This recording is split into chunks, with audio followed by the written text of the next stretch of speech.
One ordinary, everyday phone call.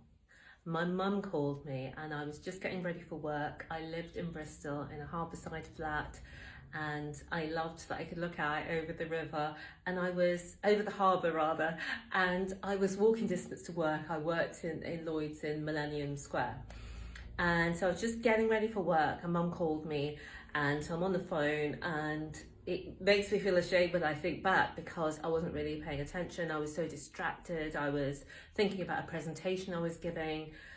It's so much so that mum started to apologise for calling, and she doesn't really call me. She doesn't really, especially in the mornings. And so I really wish that I had taken the time to listen. And then in the afternoon, I was at my desk and I was honestly congratulating myself. I was sitting there thinking, oh, Steph, you did amazing. The presentation was so brilliant. I'd been so worried about this presentation, and my boss had been bigging me up. There'd been good feedback, and I was like, yeah, you're good.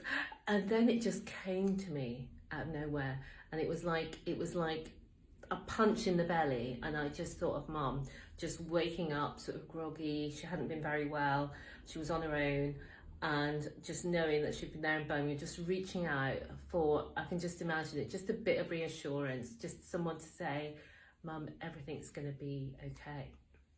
And I hadn't been there for her. And it made me think about what is important in my life. I could have gone to Birmingham that day and been with her. I could have gone to work, and both are fine. But I wanted to be able to be the person who was with my mum, because it just came to me in that day. If I had not gone to work that day, or if I'd never gone to work again, there would have been some minor inconveniences, but the bank would have been absolutely fine without me, and my mum wouldn't. And I want to be that person who's there for my mum. So that was the moment that changed everything, because before that, if you had said, oh, you could have a business or you could do property, I would have said no. But in that moment, I knew that I wanted to change my life, to create more freedom, to be able to live the values that I wanted to live. And if this coronavirus times has taught us anything, it's we can't rely on that one source of income. We need to have our own income generated, however you want to do it, whether it's from business or from investment.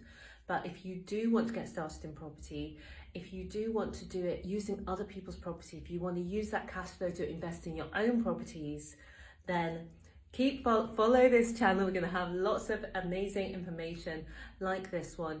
And if you want the details, the full Rent to Rent Success Guide and Masterclass, comment below and I will send it to you. That's all for this one. See you soon. Bye for now.